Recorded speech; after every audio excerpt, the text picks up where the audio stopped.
Salut mes pirates, c'est le Captain Crochet pour une nouvelle discussion Hall of Fame et celle-là, qu'est-ce qu'elle me fait plaisir, une discussion Hall of Fame véritablement pour les fans hardcore de boxe, mais encore une fois, j'ai le grand plaisir d'être accompagné depuis la France par le meilleur écrivain francophone de boxe, Antoine de 130 livres est avec nous. Salut Antoine. Salut les pirates! Salut Antoine, ça me fait plaisir. Et Antoine, surprise, aujourd'hui nous sommes accompagnés d'un athlète qui est classé mondialement dans les classements chez les poids moyens et qui est là pour parler de son idole avec nous. Et ça vraiment, c'est un honneur qu'on a. Patrice Volny est avec nous. Salut Patrice. Salut tout le monde! Patrice, c'est ton grand retour dans la chaîne, ça me fait extrêmement plaisir. On a eu l'occasion d'échanger dans un entretien, dans une première entrevue tous les deux il y a quelques semaines de cela. Oui. La discussion qu'on a eue est toujours disponible en dessous dans la description de la vidéo, vous pouvez la retrouver. Pour ceux qui ne connaissent pas encore Patrice Volny, allez voir cette entrevue qu'on a eue il y a 2-3 semaines déjà. Et puis dans cette entrevue, Patrice, je te demande quels ont été les grands boxeurs qui ont forgé ton style. Et là, tu me réponds, et quel plaisir ça a été, tu me réponds Winky Wright. Winky Wright a forgé ton style et c'était obligé, à partir du moment où tu m'as dit ça, c'était obligé qu'on fasse une discussion Hall of Fame Winky Wright. Alors vraiment, ça nous fait plaisir que tu sois là et j'espère que tu vas aussi avoir du plaisir à parler pourquoi cette passion pour Winky Wright. Voilà, discussion, encore une fois, Hall of Fame, mes amis. Là, il n'y a pas à discuter, il est un Hall of Famer depuis 2018 et la QV 2018 il est avec Morales, avec Klitschko, Winky Wright, j'en avais déjà parlé, voilà, donc là c'est pas rien qu'on va dire, mais on va commencer avec toi Patrice. Oui. C'est toujours la première question que je pose à mes invités dans une discussion Hall of Fame. Quelle a été ta rencontre, le premier jour où tu as découvert Winky Wright? Comment tu as découvert Winky? Première fois que j'ai rencontré ou que j'ai vu Winky Wright combattre, c'était contre Velasquez. Julio César Velasquez. Si je me trompe pas, c'était en France. Et oui. En France, pour les frères Harris, qui était son premier promoteur. Les frères Cariès, tout à fait. Cariès, exactement. Il avait un style très particulier, il bougeait beaucoup.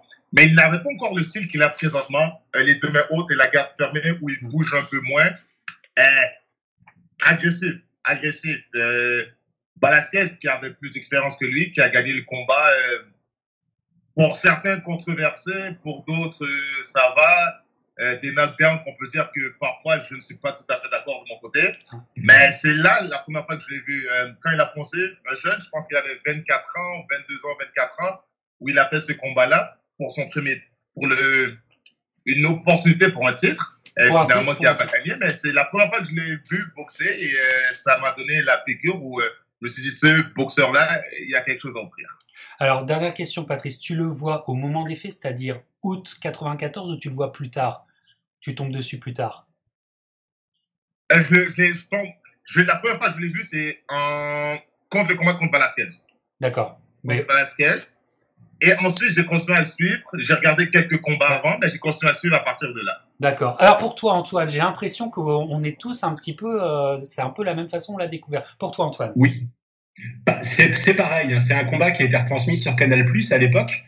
Et c'est vrai, c'était en France. C'était à Saint-Jean-de-Luz, qui n'est pas exactement un haut lieu de la boxe en France. Mais ce soir-là, c'était Saint-Jean-de-Luz. C'était l'été. En plus, c'est un coin que j'aime bien. Et c'est vrai qu'on connaissait Vasquez et on connaissait pas Wright.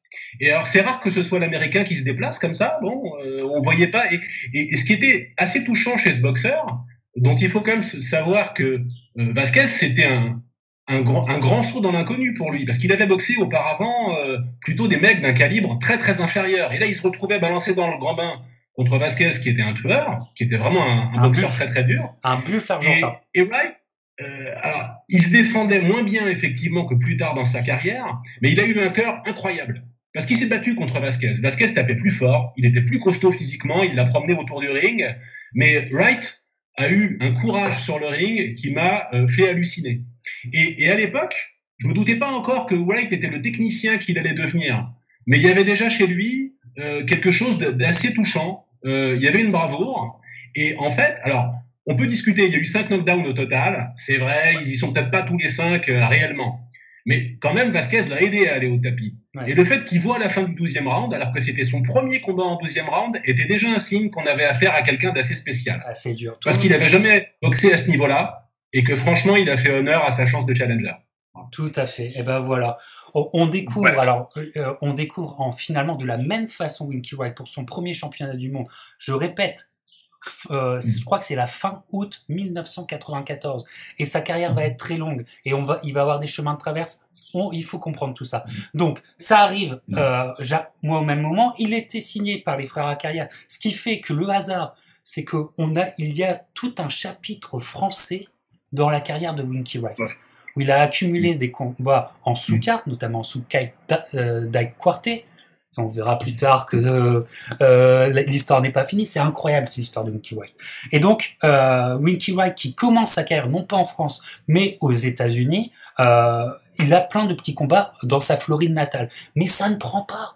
Il n'y a pas d'engouement médiatique. Les grands promoteurs de l'époque regardent ça d'un air circonspect. Son coach Dan Birmingham a bien du mal à avoir des combats, ce qui fait qu'ils vont faire un deal avec les Acariès. Ils laissent la chance aux Acariès de travailler sa carrière. Donc voilà, il va faire plein de petits combats. Il va arriver à ce championnat du monde en France et c'est un peu le pic, on va le connaître tous, et puis après ça devient poursuivre sa carrière. N'oublions pas qu'il n'y a pas internet, qu'il n'y a pas les réseaux sociaux. Il va un petit peu disparaître pour nous tous, d'accord? Il a 84 et il disparaît, et comme on l'a bien aimé, on se souvient de son nom, mais il est très difficile à partir de ce moment-là. Je me souviens, moi, et toi aussi Antoine, et toi Patrice, c'était dur de suivre ces combats. Et puis, il va encore faire quelques combats sous contrat avec les Acariès, mais en Angleterre. Et là, il va reprendre la ceinture de WBO dans les années 90. Et là, il y a tout un pan de carrière et là, on s'engage dans 10 ans, presque 10 ans de carrière, un petit peu inconnu. Et pourtant, il a la ceinture WBO, il va beaucoup la défendre en Angleterre, et c'est là qu'on s'aperçoit, est-ce que vous êtes d'accord avec moi, que Winky Wright est la définition même avec Glenn Johnson du Road Warrior? Oui. Et il a fait beaucoup de parties de sa carrière en Europe, une grande partie où il est parti, il a voyagé beaucoup avant de se rendre aux États-Unis, où il a eu la chance d'être connu, on peut dire, sans être nécessairement considéré comme un grand boxeur ou un bon boxeur pour certains. Il a été le boxeur qui passe en dessous. Ouais. Le champion qu'on ne voit pas. Exactement, Antoine. Et c'est ce qui est dingue. Donc, il a boxé, bien sûr, aux États-Unis. Il aura boxé au Luxembourg, il va boxer en France, il va boxer, si je ne me trompe pas, en Afrique du Sud, il va boxer en Angleterre, et il a la ceinture de WBO, il l'a dans son coin, il va affronter 3 fois, il a une trilogie, tout le monde a oublié, mais il a une trilogie contre Branko McCart, je crois. Branko McCart, 3 combats. Et il faut bien savoir qu'il va faire beaucoup de combats en Angleterre, à peu près, je crois, 4 ou 5, mais il est toujours, tu sais, une proie. Tu sais, Frank Warren et tous les mecs, ils veulent lui faire à l'envers, ils veulent lui prendre sa ceinture. Ils veulent pas faire la carrière de Winky Wright. Et à chaque fois, il doit s'en sortir. Vraiment, écoute, j'ai envie de vous entendre tous les deux, mais Patrice, cette carrière, avant que ça soit la carrière à Las Vegas, on va pas parler encore de ces grands combats. Mais est-ce que c'est pas, pour toi, est-ce que c'est pas une énorme source d'inspiration, car toi aussi, tu dois prendre des chemins de traverse pour être au top? C'est une belle inspiration. Avant de commencer au niveau professionnel et de penser même de passer au niveau professionnel, je suivais Winky Wright et la raison de pourquoi, on peut dire, je suis allé dans un gym de boxe. Donc, de voir faire tous ces chemins-là et jamais recevoir ce qu'on peut dire le respect qu'il mérite ou la notoriété qu'il mérite dans le ring, et qu'il n'est pas reconnu d'un certain côté, on peut quand même trouver je peux quand même me relier à ça pour dire que oui, je boxe au Québec, mais ma carrière se fait en Ontario. Malgré que ça reste au Canada, ma carrière se fait ailleurs. Elle se fait ailleurs. C'est un peu plus dur de rejoindre les gens du Québec. Malgré tout, ça se fait quand même et je suis très content pour ça. Ça se fait avec tout. Mais oui, c'est une inspiration de voir qu'il a été très acharné. Très acharné. Il n'a pas arrêté malgré tout. Si ici, on ne lui donne pas nécessairement ce qu'il a besoin, ailleurs, il va l'avoir et il va le ramener. Et il ne tombe pas dans les pièges, tu as raison, Patrice. Et donc, toi, Antoine, ces 10 années, 94, là où on le découvre vraiment, 2004, et tout ce périple, cette odyssée, j'ai envie de dire, un peu à la Homer, toi, ça t'inspire quoi, Antoine? Ah bah c'est une très belle histoire. C'est une très belle histoire. Effectivement, il a à l'origine, il s'était fait signer par un petit promoteur floridien. Ensuite, ça a été Léa Cariès. Il raconte, quand on va voir ses interviews de l'époque, il raconte notamment sur ESPN comment sur le circuit européen, il était logé dans des hôtels cradingues, il y avait parfois des cafards. Enfin bon, il a vraiment touché du doigt la réalité du journeyman bas de gamme. Sauf que lui était un très bon boxeur. C'était plus un road warrior, comme tu l'as dit, Captain, qu'un journeyman.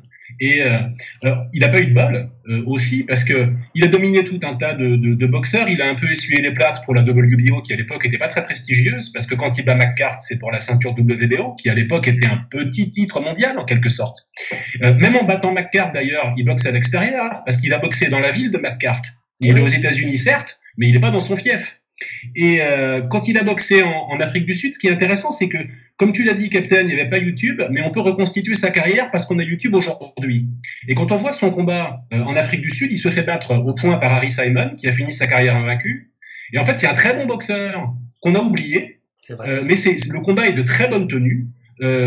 Objectivement, son adversaire, c'est une vraie dynamo, c'est un boxeur extrêmement actif qui lui met la misère pendant 12 rounds, et c'est un combat de très bonne tenue.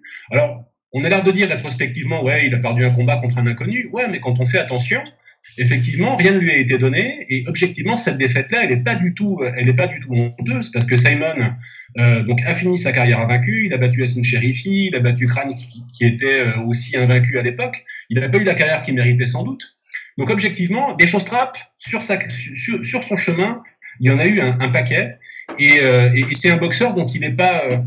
C'est à la fois une très belle histoire parce qu'il a fini par avoir ce qu'il méritait, et puis une histoire douce amère parce que vu là d'où il venait, et ça explique un peu la suite sans la déflorer, ça sera jamais le boxeur le plus populaire, et donc la pièce elle tombera souvent du mauvais côté pour lui. Voilà. Ouais, t'as tellement raison. Et aussi, mes amis, donc il y a ce grand temps de pas d'errance, j'ai envie de dire, mais il va revenir non pas au firmament, mais dans la tête des gens, notamment des Américains, en 99. Parce que il a cette ceinture, et en 99, il revient, non pas pour Oscar de la Hoya, qui a été longtemps quelqu'un qui l'a chassé et qui l'a jamais eu, mais il revient pour lui. Il revient pour Fernando Vargas. Ça arrive en 99. Et alors là, Patrice, ce combat que tu as certainement étudié, dis-nous, Patrice, ce combat, comment tu l'interprètes? Parce que ça finit bizarrement, en match nul, si je me trompe pas. Non, c'est une défaite ou c'est un match nul? Je crois que Vargas gagne au point. C'est une défaite. Oh là là, je parle de mémoire. Vous avez tellement raison. Et donc, une décision majoritaire. Vous avez raison. C'était pas dans un grand endroit, mais c'était sur HBO, dans un tout petit ring. Et là, on a le nouveau Winky Wright. On s'aperçoit que Winky Wright a changé sa boxe. C'est un moment important pour toi, Patrice? Ça a changé. Je pense que ça a changé sa carrière. Ouais. Winky Wright a les bras très longs, il a une bonne allonge et défense fermée, les deux mains collées, fermées, les mains ouvertes, parce que faut pas dire il n'y a pas les mains fermées parce qu'il ne peut pas se protéger au complet. Les mains ouvertes le permettaient de se protéger jusqu'au corps. Au niveau des hanches, il était protégé, donc beaucoup plus facile pour lui de travailler au niveau du compte. Par exemple, quand il s'est battu contre Fernando Vargas, que le menton, comme Delaria a dit, c'est pas le meilleur menton pour un Dominga. Mais il faut le respecter. Le bonhomme, il sait se battre et il est un très bon champion. Mais il était beaucoup plus rapide, si on peut dire, que Ronald Winky Wright, et il travaillait toujours sur les contres. Il a travaillé beaucoup sur les contres et ses déplacements ont fait un grand changement au niveau du combat en début de combat. Par la suite, Winky Wright s'est ajusté avec son jab parce qu'il a la longe qu'il faut et je pense que c'est un des boxeurs qui a le meilleur jab et qui aura le meilleur jab depuis maintenant jusqu'à plus tard. Et je pense pas qu'il y a beaucoup de boxeurs qui peuvent le déclasser au niveau du jab. Ouais. Donc, il reprend un peu de l'avance au niveau du combat, mais le combat, c'est du va-et-vient, Est-ce que je suis d'accord avec la décision? Je suis un fan de Winky Wright, donc je ne sais pas si c'est mon cœur qui laisse parler. Je l'aurais donné à Winky Wright, mais c'est un combat très serré où on peut regarder à plusieurs reprises et changer d'idée à chaque fois, je ne sais pas.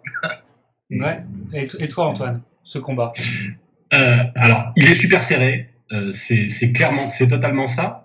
Il oppose finalement un mec comme Vargas, qui est déjà champion du monde à 21 ans, à quelqu'un comme Wright, qui est un peu son négatif, parce que Wright, il a 28 ans, à cette époque-là, il a dû manger un peu de vache enragée, il a dû prendre les chemins de travers qu'on a évoqués tout à l'heure. Et objectivement, alors ce qui est super impressionnant, notamment dans les rounds du milieu où Wright domine complètement, c'est que tu l'as dit, Vargas essaye le contre. Donc, il laisse Wright commencer sur le jab, il le contre, mais les échanges, c'est toujours Wright qui les finit. C'est-à-dire qu'il prend un contre, mais il enchaîne toujours sur un combo, et on voit Vargas démuni, parce que les échanges, c'est vraiment Wright qui les gagne. Et il faut vraiment qu'il ait une réaction d'orgueil, le champion, entre le 10 et le 12e round, pour s'en sortir. C'est très serré. Franchement, moi, je sais... Pour moi, j'ai même pas de favori sur ce combat. Ce que je peux dire, c'est que ça aurait pas du tout été scandaleux que Wright le gagne, évidemment. Alors après, Vargas était un personnage plus glamour, il avait de l'avenir, il avait du potentiel, etc. Ce qui est marrant d'ailleurs, c'est que Wright lui a survécu. Mais enfin bon, on va voir ça plus tard. En tout cas, moi, ce qui m'impressionne, c'est de voir des échanges brutaux de près contre une bête comme Vargas, et que c'est Wright qui gagne la plupart du temps. Et oui, voilà, exactement. Parce que Wright, il est pas pris pour gagner. Vargas est déjà travaillé par HBO pour être une grosse star dans, tu sais, les grosses stars qu'il propose. Et voilà. Et en fait, Winky Wright, il vient un petit peu cracher la fête, si je puis dire. Et il montre que le combat dur, il va lui proposer, mais surtout, et dans un petit ring, il va rester en face de Vargas, qui est vu à l'époque comme le féroce, hein, à l'image de son surnom. Il lui propose le premier combat dur, et finalement, le point d'interrogation sur Vargas va arriver avec Winky Wright. Voilà. Et donc, je pense qu'il va payer. La décision, c'est aussi là pour lui faire payer l'outrecuidance de casser un peu la programmation d'HBO. Vous voyez ce que je pense? Vous êtes d'accord avec moi? Ouais. Voilà. Donc, 99, il revient son nom revient pour le grand public. On va dire au revoir à Fernando, qui s'en sort bien contre Winky. Hop. Bon, on lui dit au revoir. Et puis, encore quelques années, avant que là, il y ait enfin la fameuse grande soirée qui va tout changer. Et encore une fois, que ça soit pour Patrice ou que ça soit pour tous les boxeurs qui nous regardent et qui ont besoin d'inspiration, il va tout changer dans sa carrière à son 50e combat. 50e combat. Et ce combat-là, je vous le montre tout de suite, mes pirates. Voilà. C'est Mosley contre White. On est en 2004. Un grand combat de Winky ce soir-là. Alors, allez, on va commencer par toi, Antoine. Parle-nous-en de ce combat. Alors, déjà, quand même, pour le gagner, il a fallu que, pour gagner le droit d'affronter Mosley, il a fallu que Wright gagne tous ses combats entre 2000 et 2003. Donc, il reste quand même sur une très belle série. Il s'est refait une virginité, il a refait ses preuves, il a rebattu McCart, il est devenu champion IBF en battant Robert Frazier, qui n'était pas non plus un super crack, mais bon, il a réacquis une ceinture mondiale. Donc, c'est l'unification WBA-IBF. Ouais, et effectivement, bon, là encore, il n'est pas là pour gagner, objectivement. La star, c'est Mosley. Tout le monde attend un Mosley Trinidad. Voilà. C'est l'espoir fou de la plupart des fans de boxe de l'époque, avec des contrats à plus de 10 millions de dollars. Enfin bon, c'est ça la perspective. Et paraît-il que le contrat avait été signé l'après-midi même du combat, que le Mosley Trinidad avait été signé cet après-midi-là. C'est incroyable, hein. Et Trinidad est dans le public, hein. Party crashing une fois de plus, parce que en gros, alors Mosley en plus vient de battre De La Hoya. Alors certes, c'est une décision extrêmement serrée, polémique, tout ce que vous voulez, mais il s'est bien refait la cerise après ses 2 défaites contre Forrest. Il est clairement favori, mais très simplement, il joue dans les forces de Wright. C'est-à-dire que Mosley est pas toujours le meilleur au jab, et il est dominé en allonge par un adversaire qui adopte la technique qu'il faut, qui le garde à distance, qui évite les power punch, qui évite les enchaînements de Mosley. Et je trouve que sur le premier combat, pour le coup, c'est assez clairement, le combat est très disputé, c'est assez clairement, quand tu fais round par round, c'est assez clairement une victoire de Wright. Ouais. Il n'y a pas grand-chose à donner à Mosley là-dessus. Il fait son combat, mais il est dominé par un adversaire qui joue dans ses faiblesses. Voilà, et Winky, enfin, parce que Winky a toujours, jusqu'à ce moment-là, toujours boxé chez les super welter. Il a toujours, ce que j'apprécie aussi, c'est qu'il a toujours respecté sa catégorie de poids. Il a toujours été, et il devient le champion unifié de sa catégorie. Patrice, ce combat que je suis sûr tu as étudié, toi ça t'inspire? Oui, super combat. Si je me trompe pas, et avant ce combat, Shane Mosley avait été testé positif. Ouais. Pour des stéroïdes. Alors attends, est-ce qu'il avait été testé positif ou il avait été pris dans l'affaire Balco? C'est-à-dire que l'enquête avec sur Barry Bond et le baseball de l'affaire Balco, son nom était apparu dans l'affaire Balco. Oui, son nom est apparu, mais je pense que c'est au 2e combat que c'est sorti. Si je ne me trompe pas. Bonne question. Moi, je crois que c'est au premier déjà, ils en parlent. Je crois qu'il y a du ouais. Mais à vérifier. Oui, à vérifier. Au premier combat, Winky Wright, chez Mosley, très rapide, très puissant. Très rapide et très puissant. Impossible de toucher Winky Wright. L'allonge, Winky Wright, grande allonge, un gaucher. Si tu recules, Winky avance. Si tu avances, Winky recule. Donc la distance reste toujours la même. Mais c'est là qu'on peut voir une grosse lacune au niveau de la défense de Shane Mosley. Impossible de contrer les coups au niveau de la tête. Toujours le jab, la main arrière. Le jab, la main arrière. Et ça rentre tout le temps. On voit même que Shane Mosley, il ne sait pas quoi faire dans le combat. Et il est perdu. Il est perdu. Du premier round jusqu'au dernier round, Winky Wright fait ce qu'il veut avec Shane Mosley. Tout à fait. Patrice, je rebondis sur ce que tu dis. Moi, je regardais encore le combat hier, on en parlait, et ce qui est hallucinant, et c'est ce combat-là, tu vois le piège dans lequel Winky Wright enferme ses adversaires. C'est que Winky Wright, en étant gaucher, mais en étant un gaucher qui reste en face de toi, il fait oublier à tous ses adversaires d'utiliser leurs jambes. Et t'as le père de Mosley qui lui dit tout le combat, use your leg, use your leg. Et Mosley est pris dans le combat et il ne tourne absolument pas, il reste en face.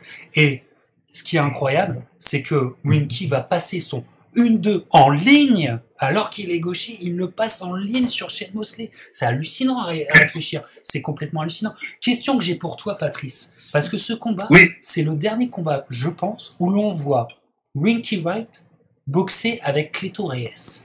Avec ses Cleto Reyes. Et les Cleto Reyes, on sait que les Cleto Reyes, c'est dur, ça cogne. Toi, peut-être, tu as déjà boxé avec différents formats. Après, il va boxer. Alors, est-ce que c'est lui qui va boxer avec Grant ou est-ce que tous ses adversaires l'obligent à boxer avec Grant parce que Winky Wright avec Cleto Reyes, ça fait mal? Quel est ton avis là-dessus? Selon moi, si moi je porte des Everlast, qui ont une bonne protection au niveau des jointures, tout dépendant des gants que tu choisis. Si mon adversaire prend des Cleto Reyes, sachant que c'est des gants qui font mal, je vais prendre des Cleto Reyes. Voilà. Pareil, peu importe, rendu là, s'il faut qu'on se passe mal, les dents vont se faire mal. Mais les Grants sont des gants qui font mal aussi. D'accord. C'est des gants qui font mal. c'est un choix. Est-ce que tu veux protéger tes mains? Est-ce que tes mains ils peuvent encaisser autant de coups? Est-ce qu'ils peuvent encaisser les chocs? Ou tu veux faire mal à ton adversaire? Mais de mon côté, à moi, si tu peux me faire mal avec tes gants, je vais mettre les mêmes gants que toi. Ça, c'est garanti. Garanti. Et tu penses, là tu es en train de me convaincre, mais tu penses que Winky a réfléchi comme ça là? C'est sûr. C'est sûr. C'est sûr. Si ton adversaire il porte des gants qui peuvent te couper, tu vas pas mettre des gants, à moins que tu as des grands problèmes de main. Si tu as des problèmes de main, mais les grunts, c'est des gants qui font mal aussi. C'est des gants qui sont assez, mais le padding est assez dur. Si je me rappelle bien, c'est du crin de cheval qu'il y avait dans ce temps-là, qu'on a aussi aujourd'hui. Mais c'était du crin de cheval et ça reprend pas nécessairement sa forme tout de suite. Donc, oui, c'est des gants qui font mal, les clitorions font mal, les grunts font mal, et c'est quelque chose qui peut jouer dans la tête de l'athlète. Est-ce que je protège mes mains ou je fais mal, sachant que lui, il peut me faire mal? Voilà, exactement. Et donc, c'est la dernière fois que vous allez voir, et à mon avis, qu'est-ce que ça fait mal Winky avec ça? Tu as tout à fait raison. Alors, il devient le champion unifié. Et grande classe, parce que Winky, c'est aussi la grande classe. Dans l'interview d'après-combat, faut savoir que Mosley et Wright se connaissent depuis l'adolescence. Hein. Dans les tournois amateurs, ils s'étaient déjà rencontrés. Ils se connaissaient très bien. Donc ils avaient que des mots d'amitié l'un pour l'autre. C'est une génération qui se connaissait bien, il n'y avait pas de trash talking, absolument pas. Tout de suite, Winky dit, écoute, si Shane veut la revanche, il m'a accordé le premier combat, on fait la revanche tout de suite. Boum! Eh ben c'est ce qui se passe, parce que Shane Mosley, un peu encore surpris par cette défaite là où il se dit, mais j'ai complètement mal boxé, il se dit, bon, allez, revanche tout de suite. Et donc la revanche arrive directement pour le combat au même lieu, le Mandela Bay, l'arena du Mandalay Bay, pour la revanche. Et alors là, on va commencer avec toi, Patrice. Ce deuxième combat que tout le monde, tous les observateurs, disent qu'il est plus serré. Est-ce que tu le vois plus serré aussi que le premier combat? Le combat a été signé rapidement, comme tu dis. 8 mois après, ils étaient de retour dans le ring. Le combat, est-ce qu'il était plus serré? Pour moi, oui. Et je pense seulement que c'était plus serré parce que Winky Wright, elle voulait faire un show. Il n'a pas travaillé comme au premier round dès le début. Il a montré qu'il pouvait encaisser des coups. Je pense que c'est au 5e round, il a descendu les mains, il a encaissé. Oui, il fait du showboating. Exactement. Et Dan Birmingham revient, fait, tu me refais jamais putain de ça, toi, c'est fini. Jamais. Parce qu'on sait que Shane Mosley, il frappe. Oui. Tout le monde sait que Shane Mosley, il peut t'arrêter. Et il s'est fait faire mal. Peu importe ce qu'il dit, et il a pris le coup, on l'a vu un peu chambranlant, il a été chanceux qu'il a pu s'accrocher. Ensuite, il est retourné sur sa base, le jab, le direct. Et Shane Mosley, toujours, malgré le premier combat, et je pense que 8 mois de différence entre le premier et le deuxième, c'est pas assez pour faire les grands changements. C'est un petit délai, sachant qu'on doit avoir la récupération après le combat, le camp d'entraînement et tout ça, pour refaire la grosse différence. Donc, la même chose qui s'est passée au premier combat, s'est passée au deuxième. Et pourtant, c'est bien que tu dis ça, Patrice, parce que pourtant, Shane a été dans l'optique d'essayer de faire des changements, parce que ce n'est pas son père qui est dans le coin, mais c'est Joe Gosson. Il essaye quelque chose avec Joe Gosson dans son coin, et ils ont un peu plus de répondants, mais ils n'ont pas les solutions contre Winky Wright. Qu'est-ce que tu en penses, Antoine? La même chose, c'est-à-dire que oui, c'est un combat plus serré, et oui, c'est parce que Wright a un peu fait n'importe quoi au début, parce que pour une fois, c'est lui qui est dans la peau de la star, il faut le comprendre, il n'a pas l'habitude.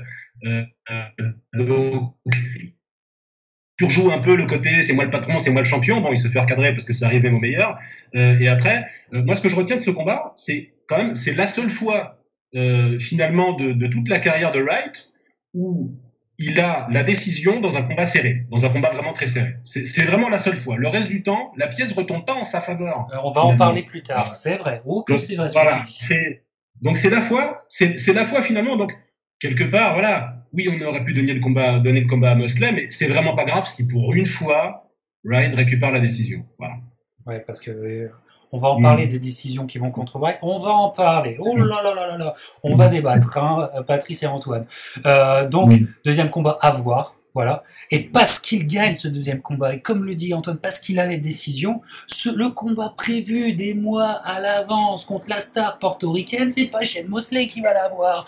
On va en parler tout de suite. C'est qui? C'est Félix Trinidad. Trinidad Wright arrive, et ça, c'est le Big Money Fight. Ça change tout. Wright arrive avec ce combat, arrive dans le monde des très très grands et devient un nom même pour HBO.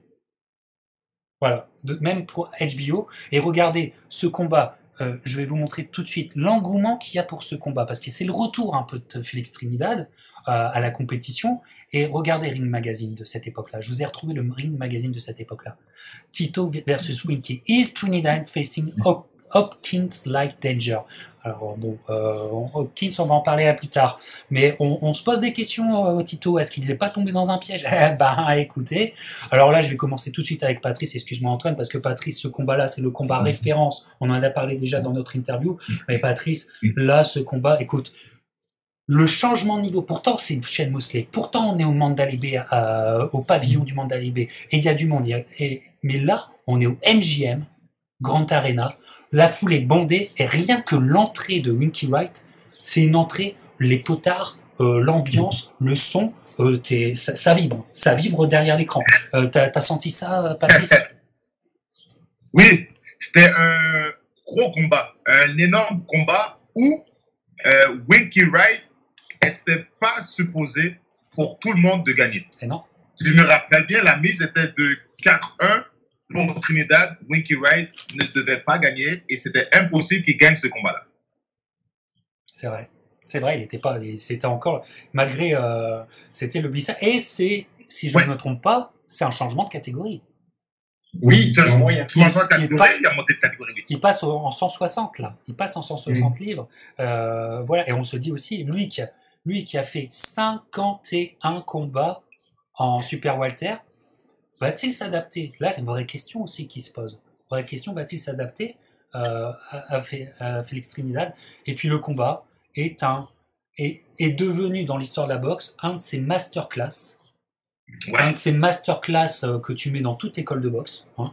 T'es gaucher, tu vas regarder Winky, tu veux travailler ton jab, tu regardes Winky contre Félix Trinidad. Ok, c'est clair? C'est comme ça. Antoine, ce combat-là. Shutdown. Je crois que les Américains ont ce mot-là pour décrire ce qui s'est passé. C'est les limites de Tito, qui est un boxeur, Dieu sait si je l'aime, hein, c'est un portoricain spectaculaire, tout ce que vous voulez, mais Tito, contre les très grands techniciens, n'était pas toujours à l'aise. Et là, il est complètement surclassé. Il est surclassé par le jab de Winky, et il est surclassé parce que, alors déjà, il n'a pas de plan B, donc il reste extrêmement axial, alors que dans l'axe, ça marche juste pas. Et encore un qui tombe dans l'axe, encore un qui tombe dans le piège, qui reste dans l'axe. Mais il a même pas l'idée d'essayer de tourner ou quoi ou qu'est-ce. Enfin, c'est hallucinant. C'est un lapin dans la lumière des phares. Il est pris par le timing de Wright, qui est formidable, parce que Wright déclenche. Bon, il est assez rapide de bras, mais surtout il déclenche toujours au bon moment, toujours. Il a un sens de la distance et du timing qui est admirable. Et en fait, dans ce combat, il ne se passe rien. C'est presque chiant. C'est affreux à dire parce que c'est un Big Money Fight, c'est tout ce que vous voulez. Mais on s'ennuie presque parce que Trinidad n'a rien à proposer. Alors si, il se passe un truc, c'est que quand Tito a des problèmes, Tito, il est toujours un peu dirty. Alors il envoie un ou deux coups bas, il prend un avertissement. Bon, voilà, ça c'est la frustration, c'est tout ce que vous voulez. Ça suffit pas évidemment à faire dérailler Winky, qui lui met les 12 rounds. Eh ouais. Patrice, Winky, il déroule. Oui. Winky l'a amené à l'école. Complètement. Et avec le jab. Mais ce qui est surprenant, c'est son équipe. L'équipe à Winky, à Félix Trinidad, son père qui était dans son coin, qui lui dit, tu gagnes le round, tu es en avance. Mais qu'à chaque fois, eux lui disent, t'es d'avance. Et pourtant, lui met des claques au deuxième round. Ouais, exactement. Sans arrêt, il prend des coups.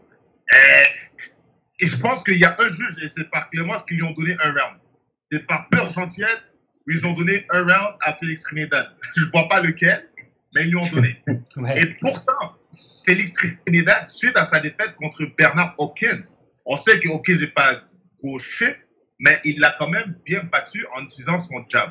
L'opposition de Félix Trinidad face à Bernard Hopkins était plus grande, mais contre Winky Wright, aucune possibilité de faire quelque chose. Aucun jab. Le jab rentre pas. La tête est toujours en train de partir vers l'arrière. Le 5e round. 5e round, je refais le 5e round du côté de Trinidad. Boum, c'est comme ça. C'est comme ça pendant un round. Et Winky, qui est lui à l'aise. Et ce qu'il faut dire, alors comme le dit Antoine, Patrick, je suis d'accord, pour des jeunes amateurs, pour des gens qui seraient pas, tu sais, qui n'auraient pas l'optique étudiant de la boxe, tu sais, student of the game. C'est vrai que ce combat peut paraître un combat fade. Mais dès que tu regardes avec la perspective de comprendre l'art le plus difficile dans la boxe, c'est quoi? C'est son jab.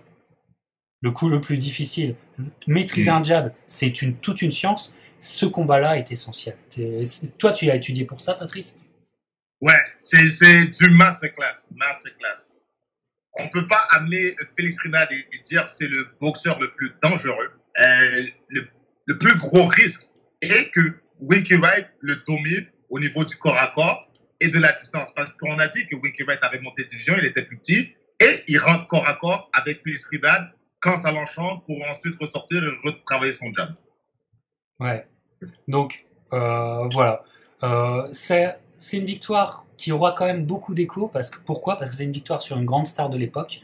Je veux dire, même en France, je me souviens que ça avait presque fait la une de l'actualité sport, cette domination de Wright sur Trinidad.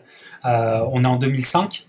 Donc Wright change complètement de stature. Il reste chez les poids moyens et on va passer un an plus tard. On est en 2006. Et là, on en est toujours chez les poids moyens. Et je vais vous mettre tout de suite le futur adversaire de Winky. Il n'est pas encore pris. Winky ne fait pas ce combat en étant le A-side, ça c'est sûr. Pourquoi? Parce que HBO a énormément d'espoir sur cet homme, de devenir la méga star de la boxe. C'est Jermaine Taylor. Regardez, ça c'est une publicité.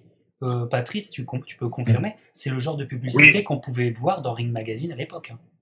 Exactement. 100%. Voilà. Et là, c'est pour annoncer le combat. Alors, où est-ce qu'il est Winky? Il est en tout petit, vous le voyez, le nom de Winky est en tout petit. Taylor versus Wright in a middleweight title fight. Voilà, parce que Taylor, avant même ses combats contre Hopkins pour HBO et tous les combats qui ont suivi, était vraiment travaillé pour être une grosse star et coûte que coûte, j'ai envie de te dire. Coûte que coûte, et je pense que ce sera son importance. Alors, on est en 2006, on est le 17 juin 2006. En France, c'est la Coupe du Monde qui bat son plein. C'est le retour de Zidane et tout ça. Mais quand même, il y a ce combat et moi, je suis fou. Moi, je pète un plomb parce que, mes amis, on a affaire quand même à un grand combat de l'histoire des moyens qui est un petit peu, qui est un peu passé aux oubliettes de l'histoire. Alors que pour moi, c'est un très, très, très grand combat de moyens. Qu'est-ce que vous en pensez? On commence à aller avec Antoine. C'est un très bon combat, oui, absolument. C'est un combat en plus c'est un combat assez tactique où les deux boxeurs ont leur période où ils décident chacun, ils prennent des pauses en fait. Donc c'est un combat où ils tirent leur énergie. C'est un combat où ils sont actifs sur différentes portions, sur différents segments. Taylor est vraiment un poids moyen. Il a vraiment un physique de middleweight, ça, il y a pas de souci. Donc il est plutôt plus grand, il est plutôt plus imposant que Wright. Pour moi, objectivement, ça fait partie des combats. Alors c'est très subjectif, mais ça fait partie des combats serrés que Winky n'a pas gagné, qu'il aurait vraiment dû gagner. Moi, je le vois pour Wright, celui-là. Assez clairement, je considère que son travail est plus consistant. Je considère. Alors après, ça fait longtemps que je l'ai pas scoré ce combat-là, mais je me rappelle l'avoir scoré il y a déjà assez longtemps et avoir été assez clair sur le fait que c'était du 8-4 ou du 7-5 pour Winky. Je suis d'accord avec toi, Capitaine. C'est avant tout un très bon combat. J'ai tendance à le préférer au combat de Taylor contre Hopkins. Voilà. Tout à fait, Patrice. Toi, qui l'as vécu, je suis à Montréal, tu l'as vécu un samedi soir en direct et tout ça. Comment t'étais face à ce combat? Comment t'étais? Super combat, très très très très serré. Je ne suis pas d'accord avec la décision. ils ont mis une nulle et je pense que c'est quelque chose qui a beaucoup affecté la carrière de Winky Wright. C'est un combat où chacun choisit. Un fait une combinaison, l'autre attend, l'autre fait une combinaison, l'autre attend, ainsi de suite. Sachant que Jermaine Taylor, c'était la grosse vedette, comme tu l'as précisé, c'est la grosse vedette, c'était l'homme fort, c'était lui qui cassait tout le monde dans la division. C'était la star, Jermaine Taylor. Il arrive face à Winky Wright, un gaucher, il travaille, mais chacun travaille à leur tour. C'est un jeu de rôle. Tu fais ta combinaison, ensuite c'est la mienne. Ta combinaison, ensuite c'est la mienne. Mais Winky Wright, il finit les combinaisons. Tu les échanges, lui il finit. Et Jermaine Taylor, si je ne me trompe pas, au niveau du cardio, ça touche les 4 à 5 rounds. Ensuite, ça commence à chuter doucement. Ouais. Et c'est là que Winky Wright, lui, il s'arrête juste jamais. Mais il s'arrête pas, et je suis d'accord avec toi, parce qu'il fait les combinaisons, comme tu dis, Patrice. Mais ça se voit qu'il fait mal. Il fait mal à Taylor. Alors que Taylor, l'inverse, est un peu plus à discuter. Mais les 5 premiers rounds, ce qui est hallucinant, c'est que Winky Wright emmène Taylor dans les coins du ring. Et lui fait mal, et le garde dans les coins du ring, et lui fait mal dans les coins du ring. Et pour moi, si je devais être juge, pour moi, ça, c'est Winky est en train de parler au juge. Il dit, voilà, le travail est fait. Là, je le pousse, et je le garde là. Les 5 premiers, il lui fait mal. Après, c'est vrai qu'il y a un peu une décélère un petit peu, mais on est pris. Et moi, tu sais, c'est aussi en vieillissant, j'ai revu ce combat d'une part à Laos, et j'ai revu la performance de Winky à Laos, parce qu'à l'époque, j'étais pris par l'idéologie dominante, c'est-à-dire de HBO et de Taylor. Et quand Taylor, dans ce combat, parce que Taylor a ses moments, ses séquences, et surtout a des très beaux enchaînements, qui, à la vue, sont très beaux, très efficaces, c'est beau, c'est tout ça, mais est-ce que c'est si efficace que ça? Je ne sais pas. Et en le revoyant encore des années plus tard, à chaque fois, plus je vieillis, ce combat-là, pour moi, Winky, c'est clair et net, il a gagné le combat. C'est le combat. Quand on parle de combat, un combat entre deux hommes, Winky gagne le combat. Tu vois, il gagne. Et j'ai l'impression que Taylor joue plus le match, Winky joue plus le combat. Tu vois ce que je veux dire? Ouais, il y a eu du bad blood entre eux dans la préparation. Pour une fois, parce que Wright n'était pas un trash talker, mais dans la préparation, ils se sont donné des noms d'oiseaux. Et après la décision, Wright est très énervé. Il n'y a pas de rematch, si je dis pas de bêtises, parce que pour une fois, Wright pète un plomb, il supporte pas. Il part tout de suite. Il considère vraiment que c'est une injustice, il le fait savoir. Il part tout de suite du ring. Il part tout de suite du ring. Et anecdote, Patrice et Antoine.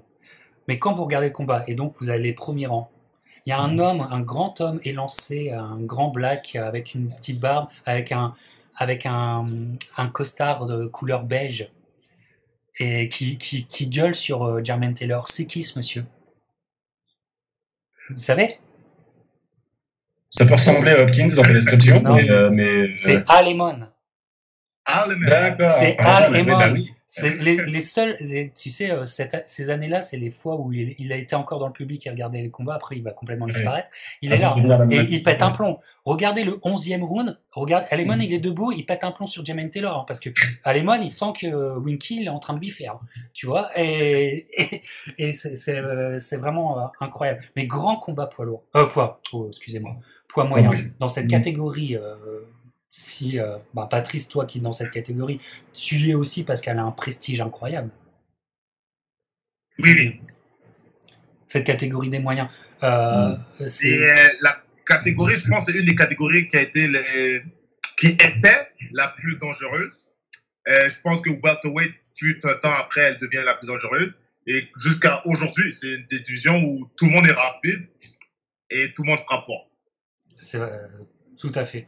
Donc on est en 2006, il y a cette déconvenue après une perf quand même assez incroyable, et Winky là va avoir finalement une soirée pour lui. Je ne sais pas si vous êtes d'accord, une soirée un petit peu pour lui, chez lui, en Floride. Finalement, il revient, c'est un peu le retour en Floride, dans une grande soirée avec un grand nom qui lui aussi fait son retour, essaye de tenter quelque chose comme Winky Wright. Je ne sais pas si c'était la meilleure idée à faire. Et donc, mes pirates, fin 2006, pour revenir, on a, l'affiche est magnifique, On a Wright, enfin Wright, premier sur l'affiche. C'est important. Wright versus Quartet. Il a enfin sa grande soirée HBO pour lui. Et puis là encore, dites-moi, moi je pense qu'aussi on est dans une démonstration à la Winky Wright. Patrice, tu es d'accord? Ah oui, à l'habitude. Il fait ce qu'il fait d'habitude. Il commence, c'est plus le combat avance, plus il découpe. Ouais, tout à fait. Quartet qui aurait certainement dû avoir beaucoup plus de combats pour prendre un Winky Wright chez les moyens. Qu'est-ce que tu en penses, Pierre-Antoine? Alors, d'une part, oui, il n'avait pas beaucoup d'expérience chez les moyens, et puis ça se voyait aussi qu'il était vieillissant. Si je dis pas de bêtises, d'ailleurs, sa carrière s'arrête là, ou très peu après. Bon voilà, la meilleure période de Quartet est derrière lui, et pour boxer un mec du niveau de Wright en 2006, c'était insuffisant. Après voilà, c'est aussi justice que Wright ait droit à une soirée où il peut briller, où voilà, il a un peu un adversaire à sa main, c'est le champion, il est sur son terrain, pour une fois le public est pour lui, etc. Très bien. Moi, ce combat-là, je l'adore pas parce que j'aime beaucoup Quartet aussi, donc c'est un peu triste de voir Quartet un peu faiblard, un peu... Mais bon, c'est une victoire complètement méritée, y a rien à dire, quoi. L'anecdote de ce combat, c'est que ces deux mecs, à un moment, ont fait une carrière en France en même temps, dans les mêmes soirées. Oui. Voilà, c'est un petit peu... ouais, dans ces coins-là, ouais. Voilà. Et donc, Patrice, toujours à retenir ce jab incroyable. Et cette dureté chez Winky Wright. Quel bonhomme, hein, quel encaisseur c'est, hein, ce Winky Wright. Je pense qu'il, suite à son combat contre Velasquez, il n'était jamais retombé. Si je ne me trompe pas, il n'a jamais été envoyé au sol depuis son combat contre Velasquez. Qu'il était tombé 5 fois, il a glissé 2 fois, mais depuis ce combat-là, il n'est jamais retombé au sol. Non, ça veut dire quelque chose. Hein. On est à 55 combats. Hein. Il avait un menton très solide, il était très équilibré aussi, il faisait jamais n'importe quoi avec ses pieds, donc c'était pas trop un type qui pouvait se faire surprendre comme ça. Enfin, Oui, tout à fait. Donc, écoute, c'est une soirée pour lui, c'est une soirée donc une victoire qui forcément le relance non pas intrinsèquement sportivement, mais en termes de promotionnel, ça fait que son nom est toujours bien là. Et écoute, en 2007, un des combats de l'année 2007 va arriver. Et là, je vais péter un plomb. Hein. Je suis désolé, mes pirates. Je suis désolé, Patrice. Je suis désolé, Antoine. Mais bon, le capitaine, là, il va péter une coche, là. On est en 2007, c'est l'été 2007. Et puis voilà, Bernard Hopkins contre Winky Wright. Alors Hopkins, vous connaissez, Antoine connaît très bien ma relation amour-haine, tu sais, ma love-hate relationship with Bernard Hopkins. Mais alors là, Bernard Hopkins, je suis désolé, mais il nous fait une enculerie, mais qui est indigne. Ce n'est pas possible c'est pas possible parce que il nous fait une Ronaldo, tu sais, il nous fait une Zidane, fait boum, un gros coup comme ça. Non mais c'est quoi là? Il voulait marquer un but avec sa tête ou quoi? C'est pas possible. Au deuxième round, il ouvre complètement. Le combat est complètement. Le combat prend toute une tournure qui n'est pas bonne. Je pète encore un plomb sur ce combat là. Donc, sentiment doux amer. Alors, qui veut commencer pour parler de ce combat? Parce que je suis énervé. Vas-y, Patrice. Vas-y. Vas-y, Patrice. Le combat. Bernard Hopkins, on sait comment il est. Il peut être très dirty comme boxeur, on peut dire très sale comme boxeur. Il connaît tous les trucs. Travaille beaucoup, corps tête. Dans le combat contre Winky Wright, très serré, très collé à lui. Il va chercher toutes les angles jusqu'à temps que le coup de tête rentre. Une fois que le coup de tête est rentré, une bonne coupure. Mais Winky Wright a essayé de se défendre, ça a marché, on va dire, 5 secondes. Il est allé avec des bons coups. Mais suite à ça, Bernard Hopkins, il est trop fort. Masterclass dans son domaine. Il connaît tous les petits trucs. Il va travailler la coupure, il va travailler les angles, travailler le corps, utilise les épaules, mais utilise toujours sa tête. Et est-ce qu'il a été averti dans le combat? Peut-être 1 fois, 2 fois, mais très rarement. Attends, mais je vais... Attends, mais c'est qui l'arbitre? Robert Bird. Le coup de boule, il a à peine dit que Robert Bird, il se tourne vers tous les juges, accident. Accidental. C'est accidentel. Hein. Exactement. C'est accidentel. Et le mec, il réfléchit pas 2 secondes. Ah, c'est accidentel. C'est accidentel. Ah, putain. Voilà. Donc, Antoine, toi. Ah ben, en fait, alors, quand tu découpes, alors bon, t'as bien expliqué pourquoi on pouvait être énervé. Donc, je vais regarder ce qui se passe autour du combat, et c'est un peu ce que t'as dit, Patrice. C'est-à-dire que, en gros, que fait Hopkins? Bon, déjà, on est quand même en mi-lourd. C'est Faut pas vrai. oublier que, pour les poids mi-lourds, même si le combat est un catch weight de 170 livres, Wright est vraiment petit. Ça, c'est bon, c'est pas du tout un gros gabarit pour ce poids-là. Que fait Hopkins? Hopkins est un type foncièrement intelligent sur un ring. Il sait très bien que l'arme de Wright, c'est le jab. Donc, il fait comme ce qu'il fait à tous ses adversaires, il lui prend sa meilleure arme. Soit il est très élusif, il s'en va, il tourne, il est jamais là où est le jab de Wright, soit il est trop près. Et pendant tout le combat, c'est comme ça. C'est lui qui contrôle la distance. Il est jamais, contrairement à Tito, contrairement à tous ceux que Wright a embarqués dans sa lessiveuse, contrairement à Mosley, etc., il n'est jamais à la distance qu'il faut. Et donc, c'est pour ça qu'il gagne. Alors, effectivement, il gagne aussi parce qu'il est dirty. Ça, c'est insupportable. Le coup de boule, ça va 5 minutes, quoi. Franchement, il n'y avait pas besoin de ça. Mais c'est un combat que, tactiquement, il gagne parce qu'il arrive, vu que c'est Bernard Hopkins, à jamais être là où il faut pas être. C'est-à-dire dans le viseur de Winky. Voilà. Et Winky aussi, tu sens que il fait tout pour rester dans le combat. C'est un gros professionnel. Et heureusement qu'il fait ce combat-là avec de l'expérience, parce que le même combat avec avec seulement 10 combats professionnels, tu craques complètement. Tu vas jamais aux 12 rounds. Et il le fait, mais malgré tout, on voit bien que il a déjà qu'un œil. Le sang tombe sur son œil.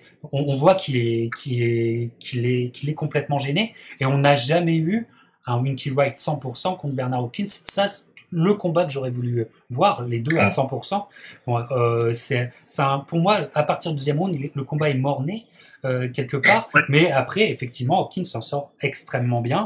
Ça fait partie de la boxe. Ça fait partie de la boxe. Malgré la coupure, s'il n'y aurait pas eu cette coupure, je ne sais pas si Winky Wright, vu le contrôle de distance que Bernard Hopkins a cassé, je ne sais pas, malgré la coupure, s'il n'y aurait pas eu de coupure, s'il y aurait pu le battre. C'est vrai. Et puis pas sa catégorie, comme tu le dis, alors que Hopkins était certainement mieux en mi-lourd. T'as totalement raison. Totalement raison. Mais c'était... les gens oublient parce qu'en 2007, au printemps, il y a Oscar et Floyd. Mais le combat de l'été 2007, c'était Hopkins Wright. Exactement. C'était Hopkins Wright, voilà. Et donc, on va dire, dernier grand combat de Winky Wright en tant que star. Et après, je pense il y a 2 grands combats encore à noter qui sont un peu plus dans des sortes de comeback. Alors, un combat là où, en tant que gaucher, il va se faire... Peut-être que l'âge commence à avoir raison de lui. Il va se faire avoir par un boxeur, et je vais laisser Antoine parler parce que je sais que tu aimes beaucoup ce boxeur. On en a parlé dernièrement dans Regret éternel où Antoine était avec nous.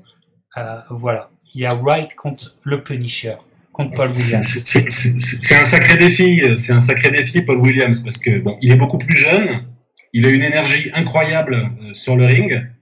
Et quand on regarde les statistiques du combat, c'est assez délirant. C'est-à-dire qu'il donne plus de 1000 coups et Wright en donne la moitié. Alors en général, quand on donne moitié moins de coups, on a vraiment du mal à gagner, quoi. C'est pas de l'astrophysique, hein, c'est tout bête. Au bout d'un moment, bon, même quand on est précis, même quand on est un très bon boxeur, quand on est à ce point dépassé en rythme, on perd. Alors voilà, bon, alors si je dis pas de bêtises, c'est la première fois que Wright remet les gants depuis quelque temps. En plus, non seulement il est vieux, mais en plus il est un peu rouillé.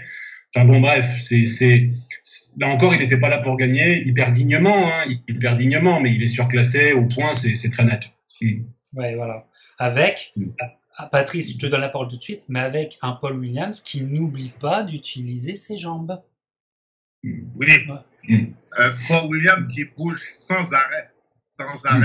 Et que quand tu regardes Paul Williams, tu dis, à frapper comme ça, à un moment donné, il va manquer d'énergie, tu sais.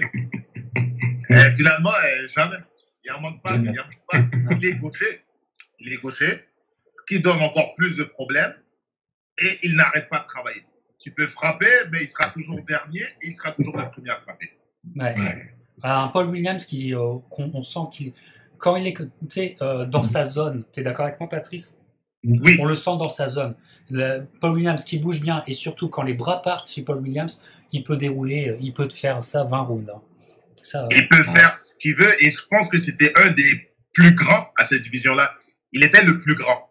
Il était grand, très élancé, longue à longe et malgré la longe,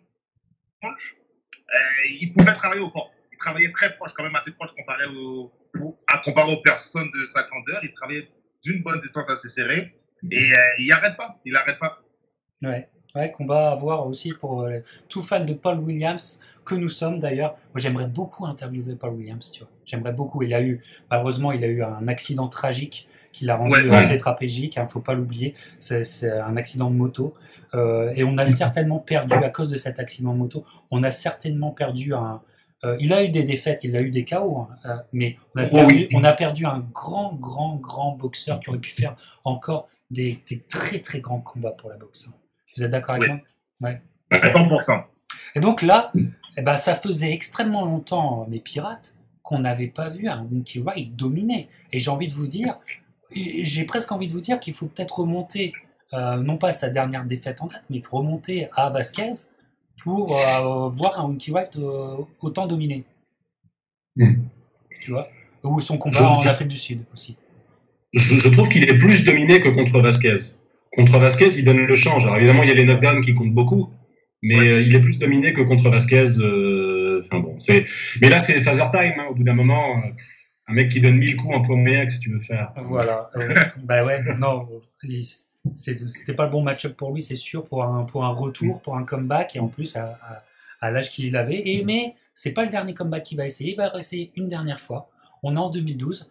Je n'ai pas la fiche, mais on est en 2012. Et là, contre une terreur de l'époque, au moment des faits, c'est une terreur. Peter Quillin, Patrice.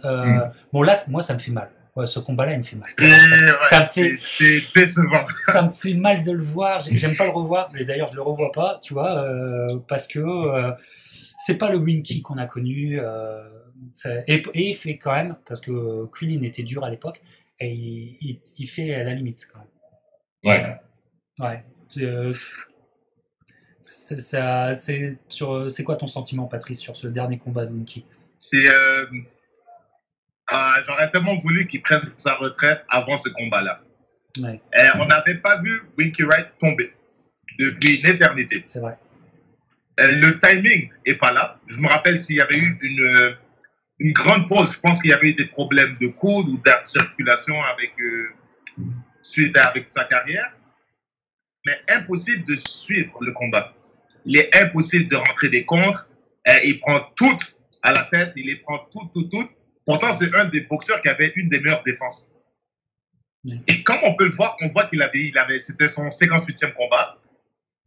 Il est plus capable et on l'a jamais vu tomber, plus capable d'encaisser les coups contre un boxeur qui est bien plus rapide. Et je pense qu'il était à son pic de carrière quand il s'est affronté contre Winky Wright. Et c'est décevant, ça faisait mal de le voir incapable de faire quelque chose ou de suivre. Quand il est tombé, il tombe. Il est resté debout par pur orgueil ou par pur honneur. Ouais. Mais ça donnait ce que ça donnait à la fin. C'est ça. Antoine, je pense que Patrice a tout dit. Franchement, après coup, on se demande pourquoi il a pris le combat. Parce que on savait très bien que Quillin était un jeune prometteur, avec des gros moyens physiques. Enfin, vraiment un mec rapide, qui tapait fort, gros punch, etc. Crochet gauche vraiment très méchant. On le savait. Donc, qu'est-ce qu'à 40 ans passés, il avait à gagner à affronter Quillin? Pour moi, ça reste un mystère. Est-ce que c'est une question d'orgueil? Est-ce que c'est une question de fric? Est-ce que c'est... En tout cas, c'est pas une bonne décision du tout. Je pense, tu vois, il fait partie... Pour moi, Winky, il fait partie de ces mecs qui étaient des amoureux du ring, des amoureux de la boxe. Et qui ont tout... c'était comme James Toney, comme des mecs qui arrivaient pas... Comme Roy Jones. Et Winky Wright, quelque part, il arrive à mieux s'arrêter que ces deux-là. Donc voilà, on n'a que un combat comme ça qui est un peu doux amer, qui nous fait du mal. Mais bon, voilà, ça c'est le dernier combat de Winky. Alors, on va remettre, bien sûr, évidemment, le portrait de Winky en conclusion. Mes pirates, Winky qui, en 2018, comme je vous le disais, deviendra officiellement un Hall of Famer.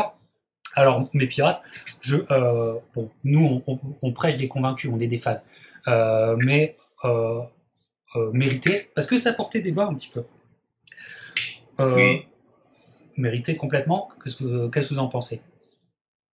Après tous ces combats-là, elle a passé sous la carte, à remonter à la pêche, se battre contre les meilleurs, parce qu'il s'est battu contre beaucoup d'adversaires et avec un gros potentiel où 90% du temps, il a été considéré comme celui qui allait perdre. Ouais. Je me rappelle qu'on ne voulait pas l'introniser au départ. Ouais. Et ça a pris du temps avant qu'il ait eu sa chance et qu'il mérite d'être intronisé parce qu'il a été champion. Il s'est battu contre les meilleurs à leur prime. Il s'est battu contre les meilleurs à leur prime, pas quand ils étaient en déclin nécessairement. Certains d'entre eux, ils l'ont été, mais la majorité était à leur prime. Il s'est battu contre eux. Il a battu des boxeurs que, selon plusieurs, étaient considérés comme imbattables. Shane Mosley, les Trinidad, Vergas, combat très serré.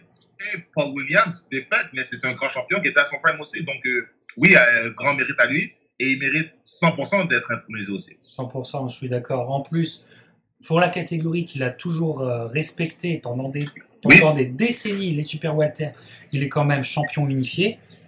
Bon, donc en termes de linéal, il se pose là, Winky Wright. Chez les moyens, il a super bien performé. Je trouve qu'il y a un masterpiece, le Taylor Wright est à revisionner, à remettre plus haut dans l'histoire des poids moyens. Donc, franchement, pour moi, Antoine, je vais te laisser parler, mais pour moi, tous les arguments sont là. Il y a franchement les arguments pour son titre en moyen, pour tout ce qu'il a fait à 154 livres. C'est pas compliqué en super welter. On prend quoi? Il y a Norris, il y a De La Hoya, il y a McCallum, il y a Tommy Hearns. Il n'est pas resté longtemps, mais il a des grosses victoires. Et puis il y a Wright. Ouais. Voilà. Ah ouais. Complètement. Voilà. Donc Hall of Famer de cœur pour les Pirates de la boxe, pour Patrice Volny, pour Antoine de 130livres.com et bien sûr pour ton capitaine Patrice, le fils spirituel de Winky, était avec nous. Ouais. Hein. Est-ce que c'est un truc qui te tenterait d'aller en Floride à la rencontre de Winky Wright, ou essayer même de t'entraîner un petit peu avec lui? C'est un truc qui te botterait? Moi, j'adorerais. J'adorerais ça. Tu sais, moi, je boxe droitier, il boxe gaucher. Mais au final, pour moi, la technique qu'ils t'enseignent et ce qu'ils peuvent te donner en échange, c'est que de l'or. Peu importe la position que tu as, tout est arrangeable. Ouais. Il est sur les réseaux sociaux. Impossible de dire si c'est lui ou si c'est pas lui. On peut le savoir. Il a juste une page Instagram où finalement il n'y a qu'un Winky Wright sur les pages. Donc je trouve ça un peu étrange parce que tous les autres champions, ils ont 5, 6, 7 pages où on ne sait pas si c'est eux. Winky, il a sa page. Mais il ne parle pas beaucoup. Non, il ne parle pas beaucoup. Donc un peu dur à trouver ou à comprendre. Mais j'adorerais aller m'entraîner avec lui. Je ne sais même plus s'il boxe ou s'il s'entraîne pour boxer. Je sais qu'il joue au golf. C'est tout ce qu'on sait. Mais autre que ça, je ne sais pas. Ouais, voilà. Eh ben, écoute, c'était la discussion Hall of Fame Winky Wright. Une discussion qui était évidente, naturelle pour nous, fans de Winky Wright, pour nous trois. J'espère que vous avez beaucoup apprécié. Allez lire ce fameux blog 130livres.com tenu par Antoine, qui est là. Je vous conseille, Patrice, je te le conseille, va jeter un œil. C'est sûr. Suivez la carrière de Patrice Volny, Patrice Vicious Volny, chez les poids moyens. Hein, on te souhaite, Patrice, qui peut-être dans le futur sera sur la route de Murata. On sera de tout cœur avec toi ce soir-là. Patrice, on est de tout cœur avec toi. Suivez la carrière de Patrice Volny. Et puis pour moi, le capitaine, vous savez très bien qu'on se retrouvera bientôt sur la page pour de nouvelles aventures box. Allez, portez-vous bien. Et bon